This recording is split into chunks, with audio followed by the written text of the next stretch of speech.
All right, let's talk a little COVID news and some updates on these big pharma contracts. I want to start with what just happened in Uruguay. We don't talk about Uruguay all that often, but a judge there has actually just halted jabs to children because he wants to know what's actually hidden in these contracts.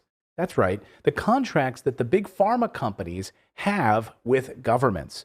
Now, the judge's name is, we should all know this judge's name, by the way, because he should be celebrated. Judge Alejandro Requeri issued an injunction to the Uruguayan government to suspend all COVID-19 injections of children under the ages of 13 due to a lack of proof of safety and efficacy, as well as missing information on the composition of the so-called jabs. But also, even more than that, wanting to know about these contracts that these big pharma companies have with governments, and do they actually protect them from criminal prosecution? We know civil prosecution, of course, but the contracts that they have with these governments, because of any sort of adverse effects, can they be criminally prosecuted?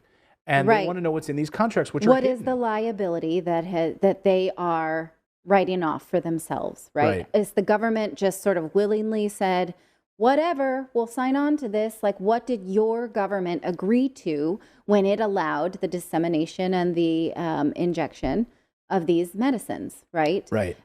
So what's there? The judge is saying, until we see what our government has agreed to, we're not going to allow children. And I wonder why just this age limit, 13 and below, why it wouldn't be for everybody, right? Or is it because there's an agreed upon age?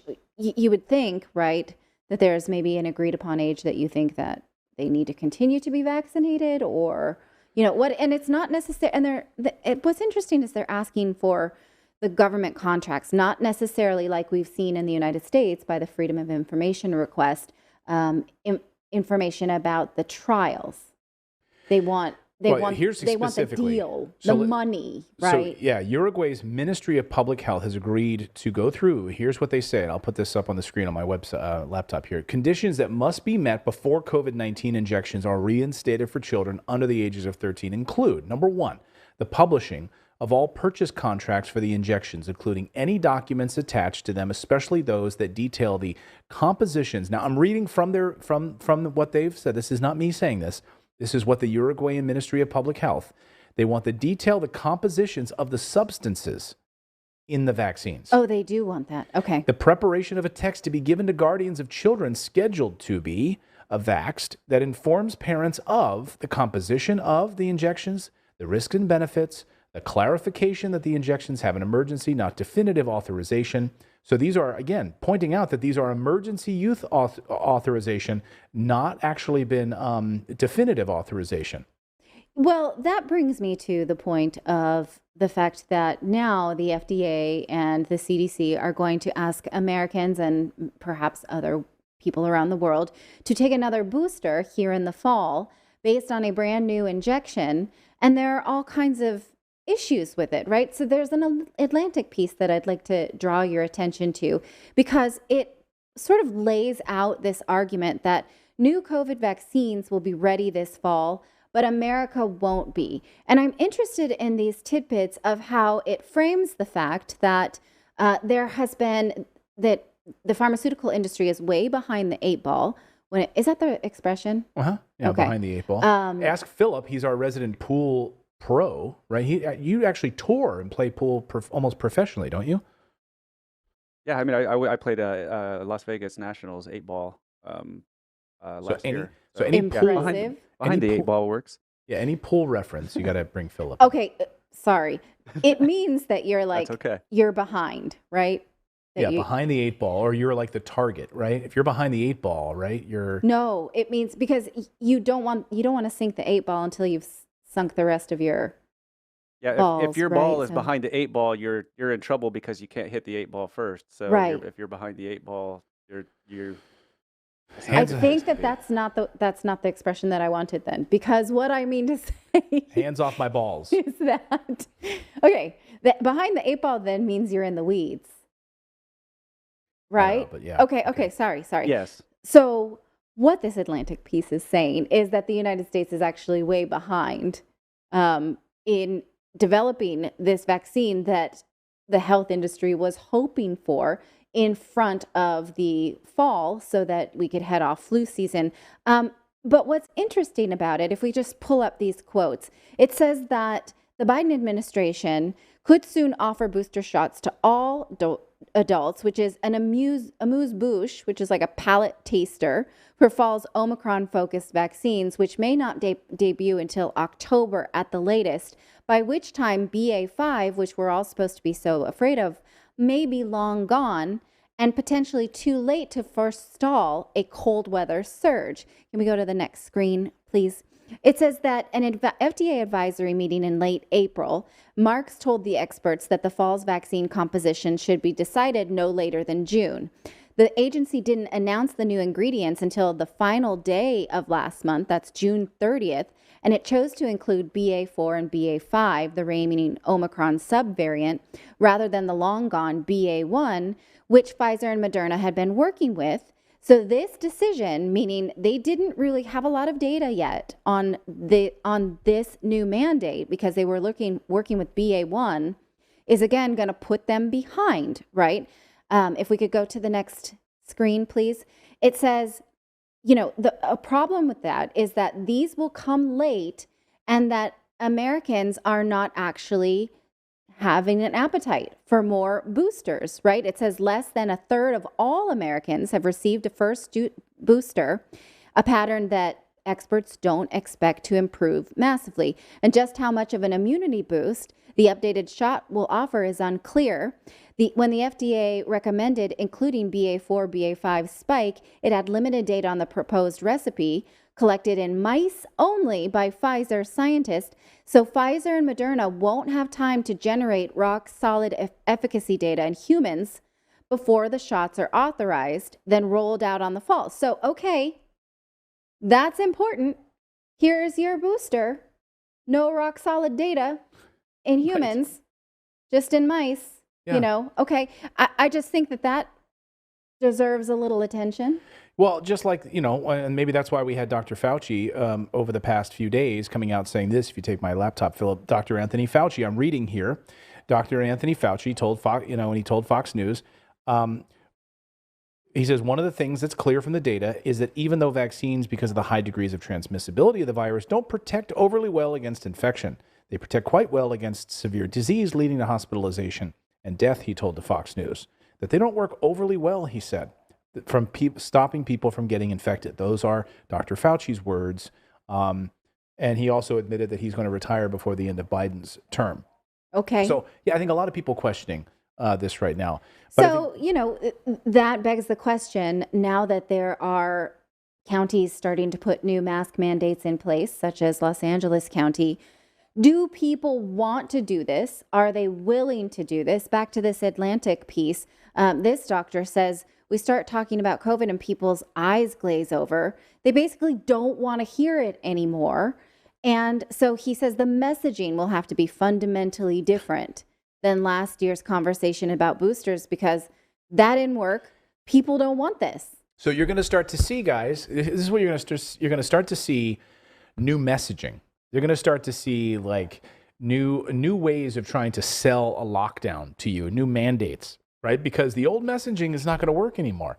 And if you're going to start to see, like we talk about this great reset, this liberal world order, as we enter, watch for this coming up. I'm gonna flag it for you when I see it, but I watch for it. Maybe you guys can let me know if you see it before I do. But as we head into the fall, we head into the midterm elections, you're going to start to see they try out these think tanks. They try out all the messaging. Heck, I've interviewed Frank Luntz a million times. The guy, of course, wrote the book on Republican messaging. This is what they think. They group test this. They focus group test this stuff to find out what messaging will sell you and make you believe this stuff, right? So we have like mask mandates now. Here's Zero Hedge reporting on this at a press conference in Los Angeles. LA hospital officials mocked COVID media hype. This is what's said in a press conference dripping with a mix of exasperation and dry-witted sarcasm. Two officials at one of the largest hospital systems in Southern California threw a bucket of cold water on media and government efforts to whip the public into a state of fear over the latest COVID-19 uptick. Their remarks came on the same day that LA County Health Director Barbara Ferrer declared that the county had moved into a high level of COVID transmission. 2 consecutive weeks in that status would trigger the reimposition of indoor mask mandates on 10 million people who still choose, I love that, who still choose to live there. It's interesting that, do we have any of this video from this? No, I didn't. I forgot. Okay. To get it, yeah. It's actually quite hysterical. There are doctors from University of Southern California, my alma mater, which has one of the best medical schools in the country. I didn't go to medical school, so. So you didn't get any of those benefits? Yeah. So, and Los Angeles County, and the doctors are like, well, the media wants us to tell you that COVID's super scary. I'm sorry, we can't alarm you about that. We don't have any intubations from COVID. We haven't since February. People who are coming in here with COVID are not coming because of COVID. They're coming diagnosed with COVID plus some other comorbidity or coexisting condition. But I guess we can alarm you about monkeypox if you want. And these are real doctors, you guys. We'll link to this in tomorrow's newsletter on redacted.inc. So please make sure you're subscribed. It's unbelievable, but it really great. is. But I think we're getting into a good tipping point here because people are saying, like, hey, we can't, sorry, we tried to alarm you. We're not going to do it. We're not going to fall for this anymore. We're not going to fall for the media hype on this. But listen, somebody who is falling for this is the World Health Organization. So the WHO is having an emergency meeting. What is today? Today's the 18th, right? I don't have my watch on. It is. I'm looking at my watch. Your tan? My tan line. Like, where's my watch? Oh, it's charging. So the WHO is going to reconvene a monkeypox emergency panel on July 21st. So they say that this thing is running rampant. New York Times had a lead story on it this afternoon. We can't stop it. We're trying to stop this emergency monkeypox. This is the new pandemic hitting into the fall. It's monkeypox and a mixture of COVID, and we don't know what to do. So the WHO, the World Health Organization, which we should all be concerned about, because, of course, they were trying to consolidate power, right? The World Health Organization was trying to consolidate power. They were trying to get rid of, what was I trying to say here? Local governments' decisions in favor of a consolidated World Health Organization government that would take over currency. So they forget the US dollar and the euro. The World Health Organization would make sure that during the next pandemic, we are going to have our own currency. We will set the rules. President Biden, the United States, was happy, more than happy. Other Western countries as well in the European Union were happy to turn over power to the World Health Organization. And thank God Africa, certain countries in Africa stepped in and voted against this, voted against giving this power to the WHO. So did Brazil. Yeah, Brazil as well. But come later this summer, they're meeting on 21st, but come later this summer, they're going to take up this vote again to consolidate power. Who gave these people power? Unelected people that have the power to make these decisions and tell you how to live your life and to, again. Well, if that doesn't work, click the link that I just sent to you. You just sent me, hold on a second. You sent me a text here? Yeah. Hold on. And then, Philip, can you take his screen? If that doesn't work, we've got this coming in the wings. The first Marburg virus disease outbreak? In Ghana. So. Okay. What the hell is this now? It's a. I don't want to tell you what that looks like. It's a virus. No, it's a stomach bug. It's like vomiting, nausea, diarrhea. Great. All the good stuff. Yeah. All the good stuff that helps you lose weight. In a bad way. Yeah. Oh, boy. Well, that's good. That's coming in the wings. You heard it here first. That's good. There's any other pieces on that? So we have the, okay. No, I think what's interesting is, and this last screenshot I have from the Atlantic piece, is that now our sort of tepid response to COVID at this point is being called like a failure of a blend of the media, right? Not that one. Can we go to the next one, Philip? I'm sorry. Yes, this one. So The Atlantic is saying that when vaccines were freshly rolled out, there was a popular narrative that was tantalizing. The narrative was that the shots could permanently stop the transmission in its tracks. And this doctor is saying everybody that worked in that space knew that that wasn't true, that we would need to rebooster, revaccinate, and that kind of thing. But the media took to us and said, hey, if you just get this inoculation, we're done. The pandemic's done, right? And so now there's this mistrust. There's a counter narrative, there's disappointment, right? And so it's really, it's not the medical community's fault. It's just that expectations were high. We thought that the first round would, you know what else is interesting actually though, is that there also is not a clear plan for who gets what vaccine right now. And so the screen that we skipped, can we put that one back up? It says that primary shots will still be the original. So even though now the FDA will roll out these Omicron targeted vaccines, people who had those are only boosters. So if you've decided, well, now I think I'm going to take my first shot, you will be getting the first ones that don't have Omicron, even though that is the dominant variant.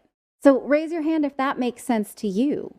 So that boosters are switching to an Omicron blend, but contrary to what the FDA had initially planned, primary series shots will be sticking with the original recipe. Why the F, you guys? Does that make sense? No, how many people here have been, let me know if you got in the jab. Let us know in the chat. Like, have you, I mean, it's amazing to see how this narrative has changed dramatically. I mean, dramatically over the past couple of years. And even just this summer, we've seen how it's now shifted dramatically.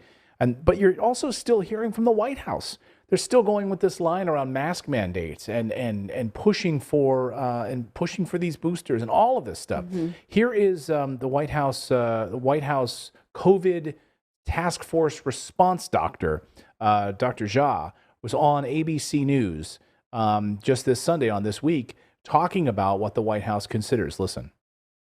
But are those who have been vaccinated, boosted, and have been infected before getting infected at the same rate as those who have not? Yeah, we're still seeing protection against infection. I mean, obviously protection against serious illness is still preserved, and that's the good news. But we're still seeing some protection against infection, but not as much. This is that immune evasive nature of this virus. So if you got your booster, let's say last November or December, you don't have as much protection against this virus as you'd like. So one of the key messages coming out of this moment is if you are 50 or over, and if you've not gotten a shot this year, in the year 2022, it is absolutely critical that you go out and get one now. It will offer a very high degree of protection.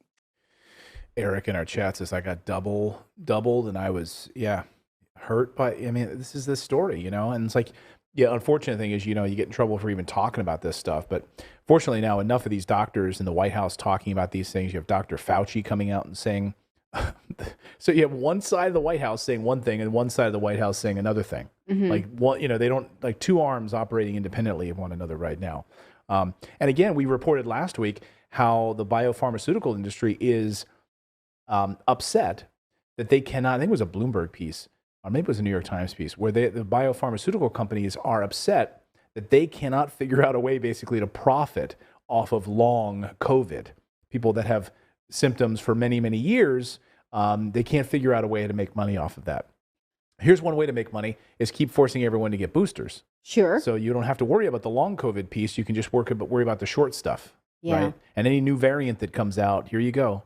Well, we remind you that we won't really get any data from the vaccine trials until the next 15 to 20 years because a judge has ordered the pharmaceutical companies to show it to us, and they're saying, we really are too busy. We can't release this. So I wonder then when we will get the data on this not rock solid efficacy of the new Omicron boosters, which is what The Atlantic has called it, right? Yeah. Based on only mice.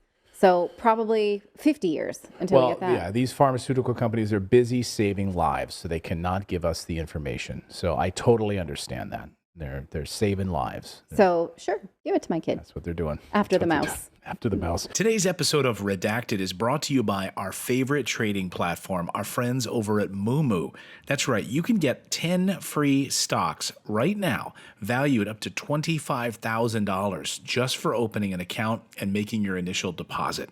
So here's how it works. When you go over to redacted.inc/Moomoo, you will get 10 free stocks. When you deposit $100, you also get an extra stock of LCID, Lucid stock, and you get additional 5 free stocks with any deposit. So this is absolutely a game changer. You'll probably even get doubled when you get Apple stock. That's right. So when you get these stocks, you're going to get some fancy stocks, not just random companies, but some big ones, companies that are game changers, like companies that make the iPhone. What I love about Moomoo is it's an education platform as well as a trading platform. So if you're just getting started and you don't know the first thing about investing, well, don't invest. Just open your account, get your free stocks, get your free money, and then go through their free courses. They have free courses built into their platform. So you can start learning how to day trade.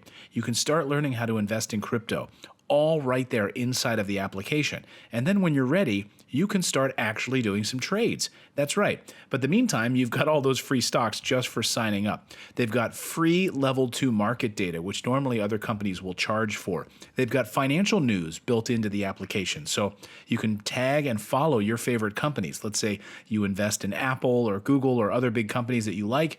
Great. You can follow that news right inside the application. It makes it very simple. So right now, get those 10 free stocks plus your bonus stock of LCID by going to redacted.inc/Moomoo. It's right there on your screen. Redacted.inc/Moomoo. Our thanks to Moomoo for supporting our show. Thank you so much for subscribing to our channel. We've been banned, we've been blocked, we've been censored. That's why we started our own website to stay connected with you for free. That's right. So head on over to redacted.inc and make sure you're connected with us. You can sign up again at redacted.inc, not .com.